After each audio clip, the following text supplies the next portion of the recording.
ఏడిస్తే ఏడవాల్సింది మనం కాదు, రామచంద్రమూర్తి. ఎందుకని?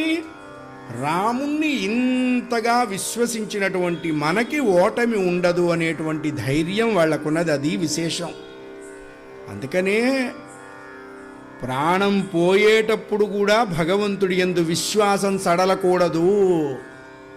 ఏదో కాస్త అన్నీ బాగా ఉన్నప్పుడు దేవుణ్ణి పూజించేసి, ఏదో కష్టాలు వస్తుంటే నేను పౌర్ణమి నాడు 1,00,000 ఒత్తులు చేశాను, కార్తీక ఏకాదశి రోజు సత్యనారాయణ స్వామి వారి గుళ్ళో 365 కట్ట వెలిగించాను, ఈ కష్టాల కట్టలన్నీ నాకే రావాలా?